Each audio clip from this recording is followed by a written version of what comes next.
Alrighty guys, how are we doing?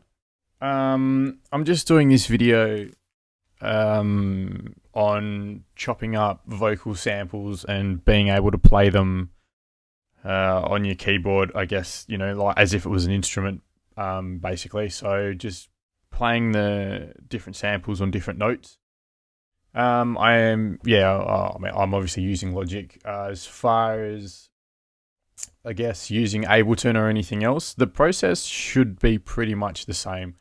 I've used Ableton a couple of times to do this kind of thing, and I don't know. I think it's Simpler or Sampler, one of those two things that it's got, and it's pretty much the same. I mean, what you're going to see in this video is basically very much the same thing. The layout is just different, but assigning the note and the pitch and the note length as well, it's pretty much very similar. You're looking out for the same kind of things. So if you understand this, then yeah, you should be able to get it in Ableton or any other sampler that you're using anyway.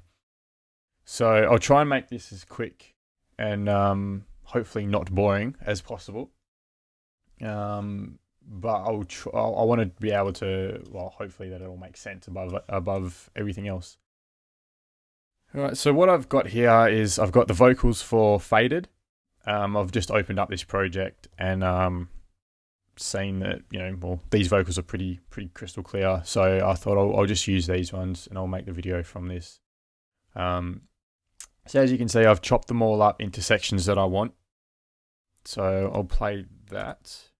Baby, I'm wasted. All I wanna do is drive home to you, baby.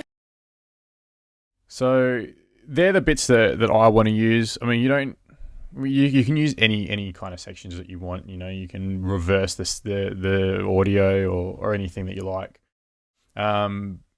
But for this, I'm just going to do it extremely simply.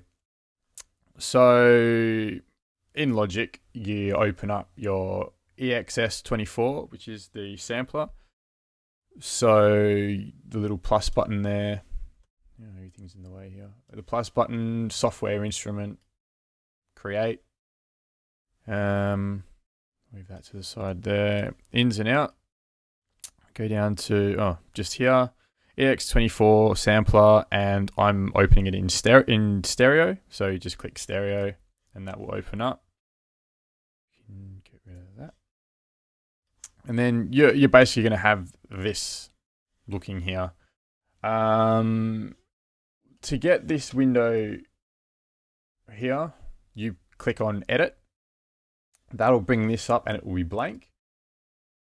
And then that's when we can start throwing all the samples in. So I'm going to grab my first one here and you're just going to click and drag and drop it in there. So I can play that anywhere along the keyboard now.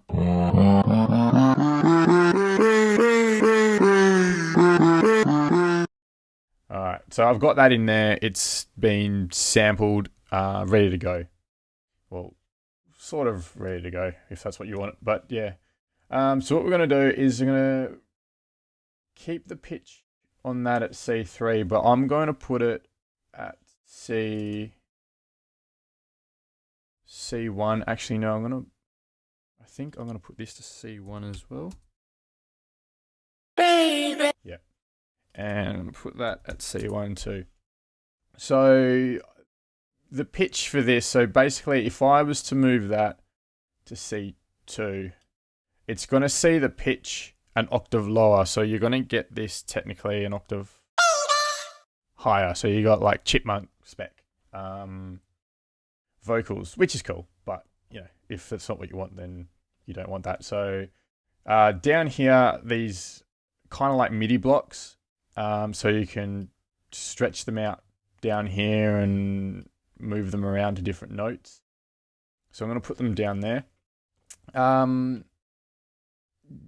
This key range bit here. I feel like I'm moving a little bit too quickly. I should slow it down a little bit. But the key range here is what you want to focus on as well. This is kind of the more so important bit out of all of this. So this is basically gonna assign how long or how many notes that you can play that one sample across. So we only want that at one note, which here we've got it as C1. So the low note, or the start of it, is going to be C1, and then the high note, or the end, I suppose, is going to be C1 also. And by doing that, it means that if I play anything else in that octave, it's not going to hear. We're not going to get anything. So if I span that over to E1,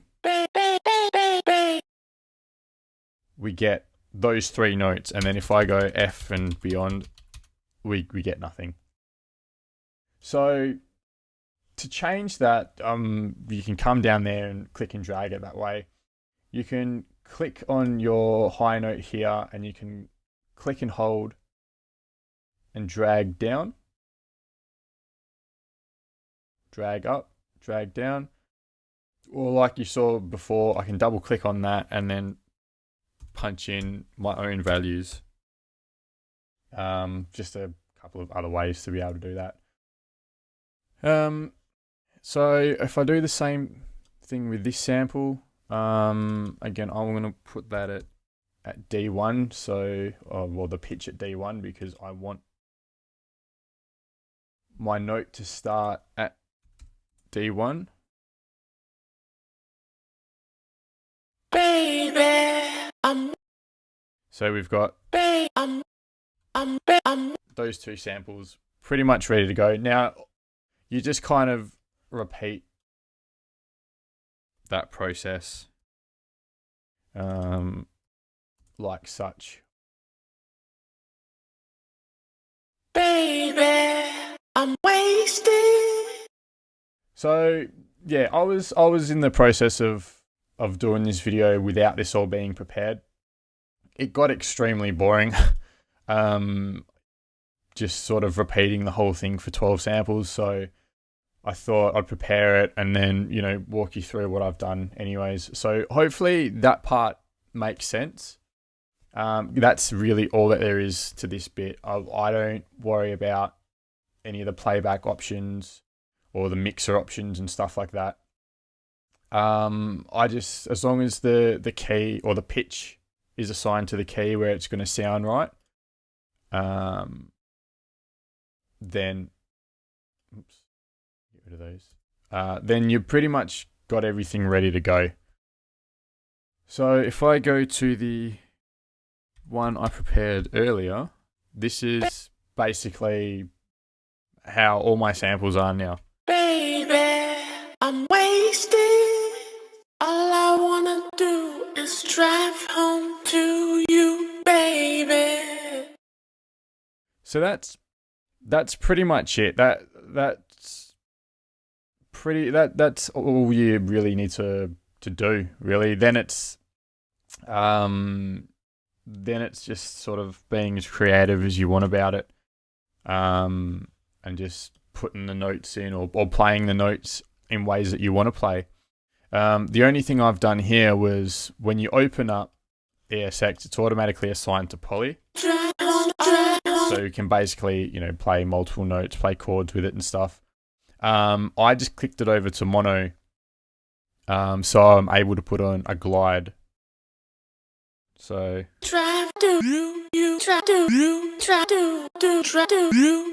it gives it kind of like a like the old school kind of Dutch house days. Because this is pretty much what it was. So the more glide.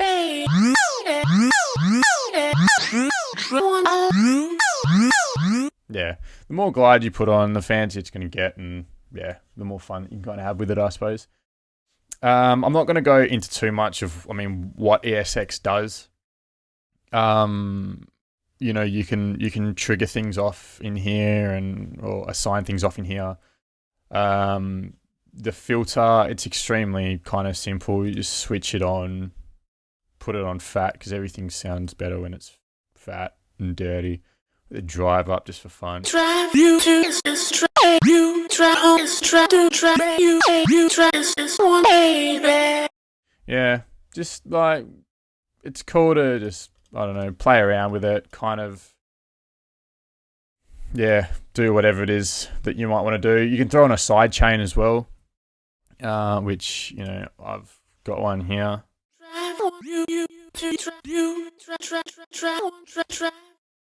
Yeah, all that sort of stuff. Put on some reverb, maybe a couple of delays so it transitions nicely and all that sort of thing. But yeah, as far as the sampling part of it goes, that's pretty much it. So yeah, hopefully that's helped. It was easy to follow, and yeah, you've been able to understand it pretty well. So have fun sampling.